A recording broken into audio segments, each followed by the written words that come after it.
All right. Get the restream up.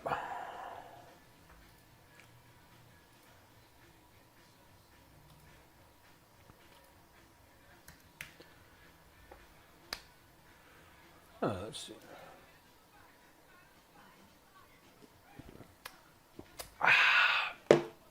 Oh, let's see what's going on today. So, folks, Seth here at Plastic Galaxy Toy Store. Excuse me. Live sale tonight, 7 p.m. Central, right here at Facebook.com/Plastic Galaxy Shop and YouTube.com/C/Plastic Galaxy Toy Store. What's up, Josh Lockhart? What's up, Brian Collingwood as well? Let's see what's going on. Let's see if I can straighten that a little bit. Okay, perfect, better. Okay, sweet. Let's see what's going on. What's up, Tim? How are you, sir? Hope you guys are doing well. Brian, Tim, what's up, Carl? Carl Hines. What's up, guys? Doing well. We're doing good. I have a big time live sale tonight. Sorry about that clap too loud. I don't know if you guys saw my post I just put out. Lots of Carter figures. You can check it out. A little bit of everything. Got some Star Wars stuff, obviously. I should say Star Wars. First 21 stuff on card. We got some Power of the Force on stuff on card, meaning from the 1985 release. We've also got some droids on cards. And this is not the cheap ones either, man. So we got some cool stuff, good quality stuff for you guys. And what's up, Don? Hope I saw you there. But we got some cool stuff coming your way this evening. And so we always throw in wrinkles, you know. It's getting close to Halloween. I think we're going to do a Halloween sale one of these days. If you maybe get a horror sale going. I do a poster sale. I've got a ton of posters and some horror stuff too. Some obscure movies that, you know, aren't going to break the bank, you know, $20, $30 a poster or something like that. You know, fun stuff, you know. Nothing crazy. I mean, yeah, you got Droids R2-D2 is one of them. I'll show you that one. I'll show you. Let's see.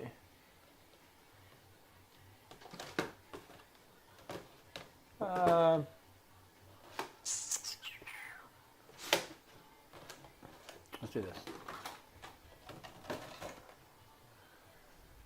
There's a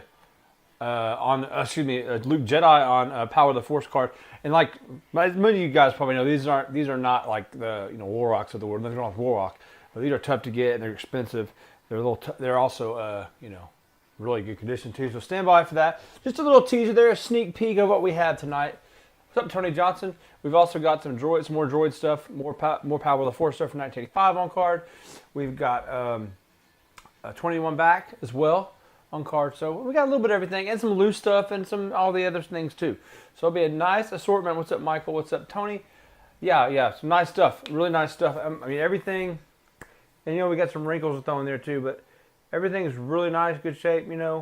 So always tough finding the stuff in good shape. So it is what it is. Try to be selective. Sometimes you can only get what you can get. I pass on a lot of stuff that's just kind of quality wise not there in my opinion. But hey, it's what it is. Try to get some good stuff for you guys. There you go. Yeah, some coolness happening. How's everybody else doing? Oh yeah, Josh, I've seen those come up. I just haven't really had a chance to really mess with them. I've been. Tell me about that Scareglow. I'll tell you about them. It's freaking expensive. This is the Scareglow with the glow-in-the-dark halberd. So for those that don't know, and I'm not a big Motu guy, but I mean I know enough about it to be dangerous. The solid green one, any Scareglow is always expensive. The solid green one that it comes with is the more common version. This being the glow-in-the-dark halberd is severely sought after. This figure on card sells for like anywhere between $3,000 to $5,000, or something in that range for the high grade stuff, But he's 100% complete. He's all there. So that is a Scareglow piece that I've had for a while. I say a while, a couple months. But yeah, this is not one of the reissues. Obviously, this is the OG from back in the day. So it's not a one for the faint of heart. What's up? I was talking about. Oh, Sal, got you there. So there you have it for that. What's up, Anthony W? What's up, man? We got your stuff in a pile for tomorrow to be shipped out regardless. Oh yeah, man. There's those are not cheap at all. Especially they're heavily faked. The cape is heavily faked and the halbert's heavily faked. They're just. I haven't seen a lot of scare glows, to be honest with you, much less the scare glows with that halberd. Usually you find them loose, and they're like, a loose scare glow. You can sell one for a couple $100 just by themselves. In that range, depending on the condition. The cape and that halberd, man, it's like really ups it, right? So it's kind of like the equivalent of like a vinyl cape Jawa, kind of that kind of lore in the Motu world. I mean, it's just. They're production figures, but they're hard to get, and people love them and all that. And they glow in the dark too, which is cool. So, so here is new ones, meaning what, Michael? I'm sorry, maybe I'm on the wrong track with you. The green halberd version, yeah, there you go. Which those are cool too. I don't knock them. They're tough. They're tough to get. Any of those scare glows are tough to get. We got some nice. Just kind of displayed some stuff here, just for the hell of it. Some really nice He-Man and Skeletor examples. Which, like I said, these are just just for display. I do keep stuff, unfortunately, which is, it's a good write-off. If I want to keep them, right? If I can't sell them, I have to, I can't do much with them. So there it is. It's a nice He-Man. You can see him. Anyway, and Skeletor back there as well. I've got all the accessories for all this stuff. It's just I'm not going to put them with it because I get lost. Oh man, I probably missed the boat on that. To be honest with you, I think those are Walmart exclusives anyway, if I'm not mistaken. So I've never seen them. I think a couple people have had them. Have gotten lucky enough to get them, but if it's Walmart exclusives, I can't get them. Obviously, I just say I can't get them. I usually don't try unless somebody does a deal with me. I don't really go to the Walmarts and Targets and try to get that stuff because it's just everybody else is doing that. So I'm just like, rather just like, hey, you got a second set you want to sell me? Or a trade, whatever, that kind of deal. Sometimes I'll do it depending on what it is. Europe and Canada. Okay, there you go. It's funny how that happens. The U.S. gets some of the stuff first, then they stagger it and they do other countries. Yeah. A cool book here that I've been reading, just to like drop some info.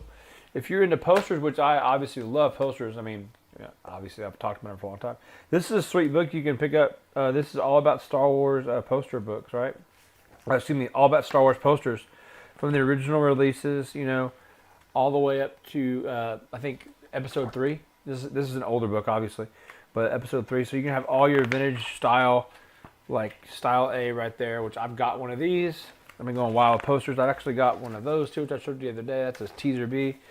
I've actually got. Let's see. Had a chance to get one of these style C's. Just kind of expensive, and just I don't really. It's okay. There's a real expensive one, the birthday cake one, which I know a lot of guys have. That's $3,000 up piece, depending on the condition. In that vicinity, they're expensive. Anyway, cool book here if you ever want to get involved with Star Wars poster collecting. It's a totally different deal than toys, obviously, but it's fun. It's artwork. I look at like artwork more than just and I like the fact that it was likely in a theater and all that. You had that nostalgia of like, ooh, So, and speaking of posters, I hung my Halloween poster up here for Halloween. That's the original one sheet from Halloween from 1977, 78. Tough to get those too. That one happened to be folded. Roll ones go for big money. But I've had that one for a while. So.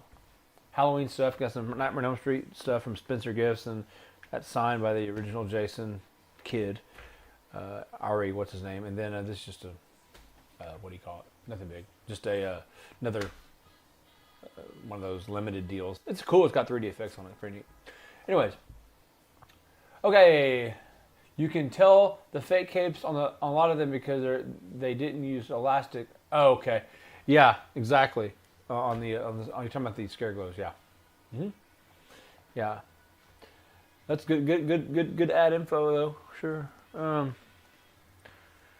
Yeah, I've kind of been rearranging some stuff, adding some stuff here and there. This is probably one of my favorite pieces, just to kind of show you off. I've been taking some stuff out of storage here and there and whatnot.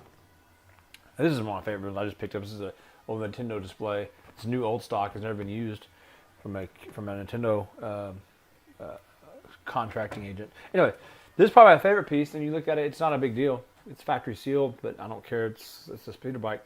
But I happen to find this somewhere, and it has a Montgomery Ward tag on it, which I remember buying at Montgomery Ward. This figure, my dad bought it for me. So it's kind of my coolest piece because I have a memory associated with it. Obviously not this particular one, but it's still kind of a cool thing to have. And a nice speeder bike with a box I got from GW Acrylic, which they always make good stuff too. So check them out. Order some acrylic from them. So gotta love that stuff. I got some puzzles back there that are just kind of for fodder, but they're in the back there just to cover up space. Oh wow. Yeah, that's cool. Yeah. On the master, I'm reading some comments. Posters eat up too much. Yeah, I mean, that's half the battle, right? Buying a poster. I mean, a lot of times, depending on the frame you get, you may spend more on the damn frame than the poster. I mean, really. I mean, that's just how it is, unfortunately. But I usually kind of go with these. These are kind of lower end posters, lower end frames. The thing I like about them is they're pretty industrial looking. They're pretty straightforward, and you can change them out extremely easy. The tabs fold out. They're on metal mechanisms, so you can change out the posters to something else. Like I'll change this one out to Star Wars or something down the road. So you have the ability to make some, because once you frame and mat something, you're pretty much done, right? I mean, unless you want to tear it open, right? This gives you the ability to do that, which is nice. These aren't terribly expensive. I think they're probably just paying for shipping on those is what the big kind of a pain in those are. But once you get them, they're fun. You know, they do take up a lot of room though. But they don't take up much room this way. They take up a lot of real estate, but they don't take up like physical room in the room. They take up just I guess, wall space, not necessarily interior moving around space, which is nice because you don't have to worry about bumping anything. Anyway. But yeah, low key French grind. Yeah, those are cool. French. I mean, and that has. And I was looking at some of the foreign variations. I really it's going off into different territory with that stuff. But it's nice, right? It's all cool. It's just depending on what you like. Right, Brian? And I'm the same way. You really got to pick your poison. I was watching a YouTube video with somebody. I forgot who it was, and they were talking about collecting and different things like that. And you'll always hear these stories of like people that inherited collections from somebody, like you know, in a will or something to that degree or something, you know. And usually, if it's a large collection, many people find that it's a hodgepodge of everything, right? Because it's just kind of hoarding to a certain degree. You find that a lot, and it's just where I'm going with that is that it's that I've really tried to maintain getting what I like to get, as opposed to like trying to get everything like, oh, that's a cool toy from that line. And a lot of these things are, you know, will be for sale eventually anyway. Like this is not it's all my stuff, but eventually will get sold, minus the poster stuff, things like that, but a few items. But I really stick to posters as the point I was making, and some horror stuff here and there. I like just, you know, kind of off the wall stuff, you know. It's just fun, you know. I'm not real hardcore. Now I've got quite a bit of posters. I probably got, I don't even want to talk about how much money I got wrapped up in posters. Like you know, deep. I mean, there's in the Star Wars ones alone, a lot of them are rolled in the, you know, one sheets, but they're still awesome. I mean, it's just you can go anywhere with that stuff. But yeah, I try to stay in my lane with collecting, because it's just like you can get way off. You know, like with going into things that all of a sudden you're like, holy shit, how did I get involved with this? You know, which it happens, you know, you kind of like get lost in it. It's still fun, right? That's all. The whole point is it's fun, and whether you just enjoy the ride. Off the wall posters, right? Yeah, these are cool, man. I like my. And I also got an original Friday 13th poster, which it's on another thing. I've got some Star Wars stuff that need to be hung up, and just a lot of other things. This is kind of like my corner here in this room, just for kind of a backdrop. And you know, all about everything, Joe's and wrestling stuff, and He-Man, Transformers, Star Wars, you know, whatever. It's all there. A lot of 80s goodness. Yeah, tonight, Dave. Actually, tonight we've got some carded stuff coming up tonight. Eric Corley, yes, tonight is a sale, 7 p.m. Central. We've got some vintage carded Star Wars stuff. Like I said, we've got some. It'd be all vintage pretty much tonight. I mean, if I could find something, I just kind of go through the modern stuff that I get in really fast, and then I go back to vintage, right? Because it's just kind of my mainstay. So I've got a little bit of everything, but lots of vintage, lots of loose vintage, lots of cards with vintage, card backs with vintage, loose complete, nice figures, carded figures. What else? I mean, what else ever I can dig out? About 20 items. Select items, and you're done within an hour. At least I hope. Yep. Yeah, we got some nice ones too. Ton of posts, maybe only 10 are worth it. Yeah, I mean that's posters are weird too because it's all about condition for one, like desirability and depending on all that stuff. But I've always been I've got a bunch of 80s posters. Some are $50, some are $200. My Star Wars ones obviously are more, and things like this are more. Even tri-folded or fully folded Halloween posters, are still $300-400 minimum. That's for rough, kind of rough ones. Roll ones obviously way more. So, it just depends on what you get. But yeah, I mean, I've got several nice ones. But I've got a lot of other ones that are badass movies. They're just not posters that are really going to get a whole lot on the from a selling perspective. But that's okay. I didn't buy them to sell them really. I just bought them because I think they're cool. And like Iron Eagle and whatever else, things like that. I've got a ton more. I've got all kinds of wall art for sure, posters, and also lots of Star Wars artwork, limited limited stuff from the '90s, and just some really interesting stuff that you wouldn't think, that you'd just be surprised to see it. Pulled out my P&G Star Wars posters, and they're in terrible shape. Yeesh.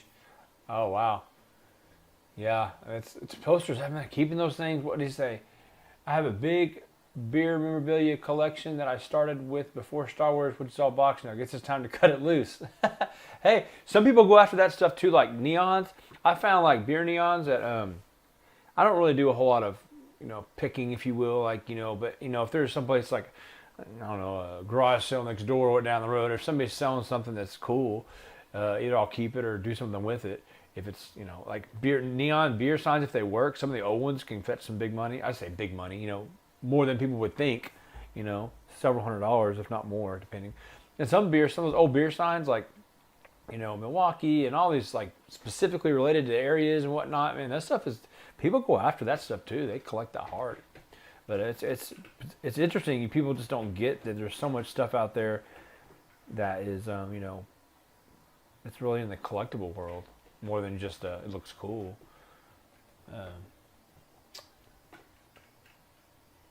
I keep mine rolled in tubes, then store and wrapping. Yeah, there you go. I keep most of mine stored in tubes indoors. Kind of climate control, if you will, but the climate here is all over the place. Fortunately, this time of year it's dry usually, so I don't have to worry about it so much. But in the summertime, I try to watch after that stuff, getting mold, sunlight exposure. That's another thing about posters, get that UV on them. A lot of people hung them up in their rooms as kids or whatever, and then they're all faded out and look like crap. It just happens, right? The sun is not your friend. At least I should say. Can be your not friend. Cannot be your friend.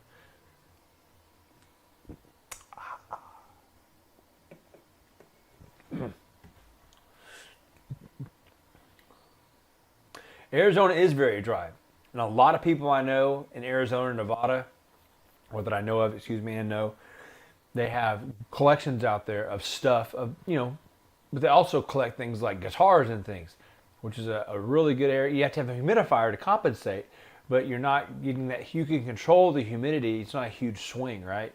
So if you're always dry, you can keep a room with the humidifier, keep it, at whatever humidity guitars need. I don't know. I have like 4 guitars, and I don't really get into that stuff. I'm not that hardcore about like humidity and stuff. But a lot of those guys that collect guitars, and I'm talking, like hundreds of thousands of dollars and stuff, they really keep that stuff climate controlled. For that way the wood doesn't dry up and break and crack and bridges come up and all that shit. Which I've had that happen a few times. Not fun, but anyways.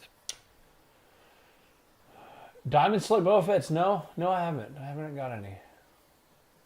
I put insulating foam in the windows to block the UV and heat. Yep, that's cool. Good idea. Fortunately here, I've only got one window in this room that would really affect me. Nothing would be affected anyway, really, to be honest. But there's a tree right outside here that catches a lot of the sunlight. It rarely ever gets bright here, which is just the luck of the draw, to be honest. But yeah, I hear you.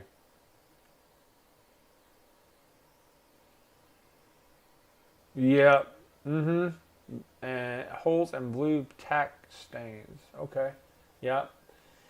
Matter of fact, I had when I was doing a deal the other day with some Carta figures, and one of the Carta figures had a tack in it, like had a staple, like somebody stapled it to the wall.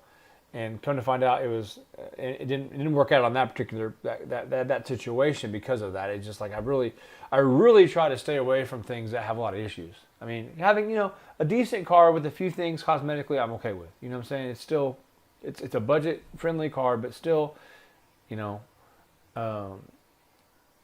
But I really just try to steer clear of them because, it's try to get middle of the road to nicer stuff, affordable. And I try to find the nice stuff I can. The problem with it is a lot of the really nice stuff is out there. Don't get me wrong, but a lot of it's already been graded. And that's what happens with loose figures. I've got so much loose to get graded that I'm probably going to get graded, but I can't just, like I've said, I cannot send it all in. Unfortunately, I've got stuff at CAS and AFA. I'm trying to hedge there because I'm trying to get stuff back quick. You know what I mean? As quickly as I can. And this time of year is the worst time of year to be sending stuff in anyway, because the holidays, all the stores and people are ramping up and trying to get everything graded before Christmas, right? Which is smart. It's a smart thing to do. But, yeah. I was going off on a little thing there about quality.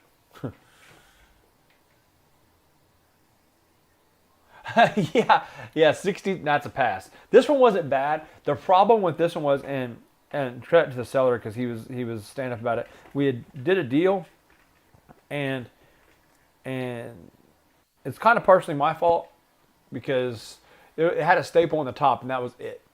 And then come to find out, the bubble was a little bit like lifting a little bit, and I knew that, but it was the card that I wanted to keep. But the problem with it is after further, excuse me, third time's the charm, inspection, somebody had taken the blaster out of it, and unfortunately, it kind of just killed it. And I told him about it. I was like, "Hey man, this is my fault. It's not on you." And he made it. He was, to his credit, was a stand-up guy. And we were able to do something else, so it worked out. It was a Droids A-Wing pilot, is what it was. So the Droids on card A-Wing pilot, which is a scarce card to get in the Droids line. Somebody had pulled the blaster out of it, just like. They realize, I know people don't get it, but that card, on a Power of the Force card, that's still a decent card. A Droids A-Wing card is expensive. It's tough to get. The coin is $250, roughly. Those are hard to get coins by themselves. And to pull that blaster out was just like, what was the point?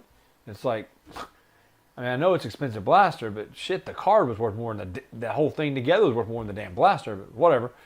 Anyway, it wasn't, so didn't work out. But having said that, stuff like that does happen, on occasion. You got to be real careful. And that was my fault too. I should have, but he made it right, and I didn't ask him to make it right. He just made it right. So shout out to those guys out there that are doing good stuff. Yeah. Yeah, man.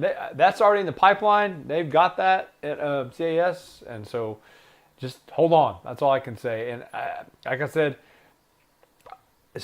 What I try to do with that stuff is, as soon as I know that what happens is, I pay for whenever someone wants to get something graded, I pay for the grading on the spot because it's already, you guys pay for it, and I turn back and pay for it right then.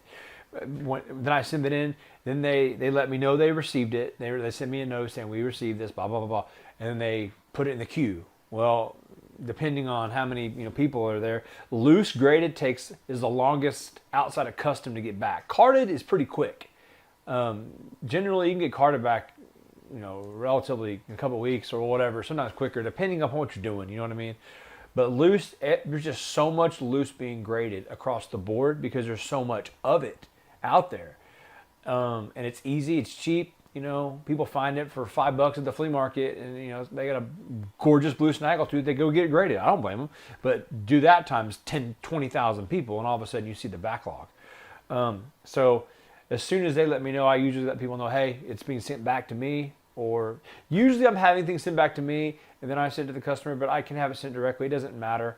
It doesn't matter to me. Usually because it's a large allotment, they just send it back to me, and I just send it, and then I disperse it to the customers. But as soon as I hear about the grading stuff, I always let people know. No, I know you're not in a hurry. I'm in a hurry, damn it. I'm not an impatient. I'm not a patient person. I'm very impatient when it comes to stuff like that. I don't harass anybody about it, but I always want to get for me it's different than my philosophy is a little bit different on stuff like that, because this is my source of income, and other people get your stuff graded because they like it and they want it back. Obviously, I'm like, this is how I'm thinking 3 months ahead about how I'm going to pay my bills and all this other shit that goes into, pardon me my language, into my brain about how I get things taken care of. So I'm always that's always in the back of my head, when am I going to get this back? I don't ever bother them. I'm just like, when am I going to get it back? When am I going to get it back? Because I got to sell this stuff. It's like, it's in limbo. It's like you got money tied up in the product, you got money tied up in the grading, and then I got to sell it. So it's like all this time to have to do it. It's just, it's just a process.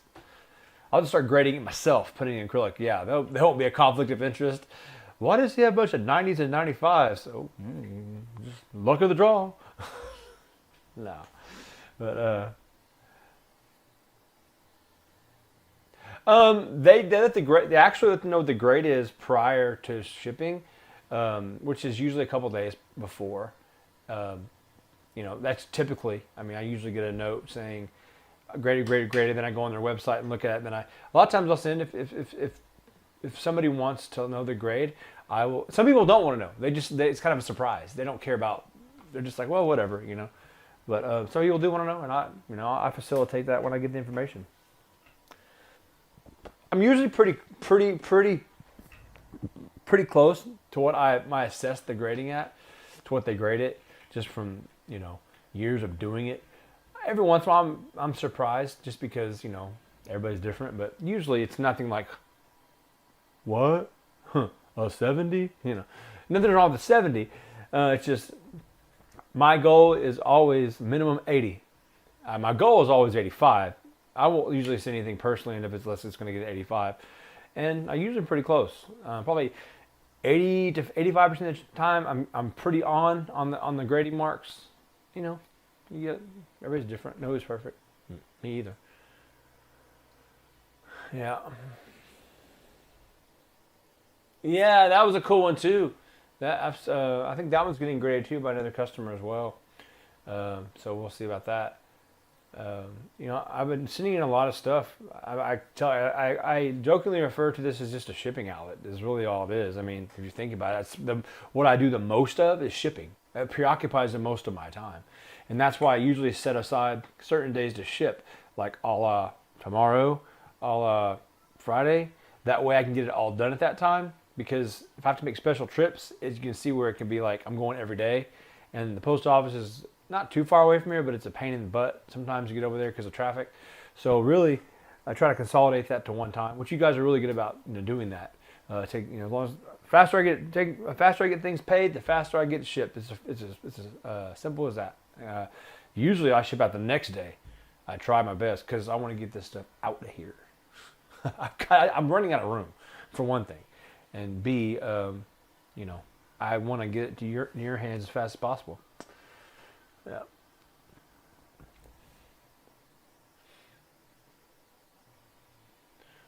But yeah, tonight we've got some cool stuff. We've got some high end.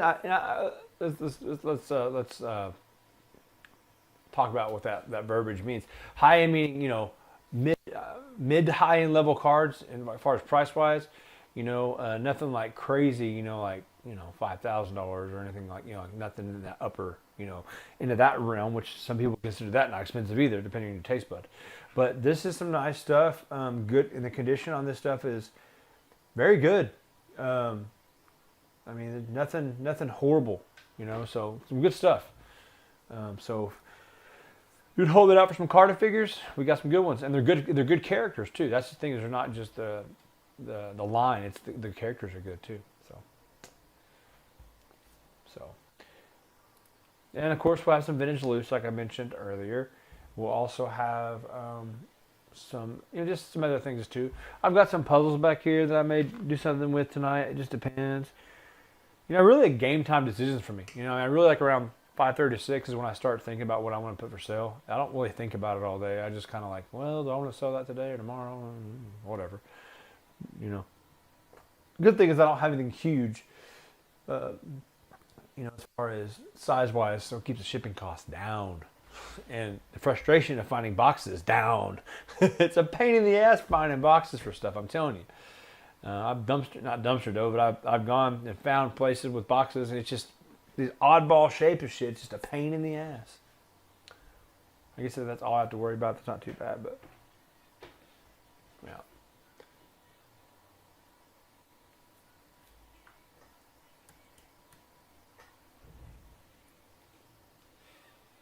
Well, I think that's going to do it for me. I've just given you guys a little info on the sale tonight. It's at 7 p.m. Central here on YouTube and Facebook. Facebook.com/Plastic Galaxy Shop and YouTube.com/C/Plastic Galaxy Toy Store. I'm going to put that in the so you guys can see that.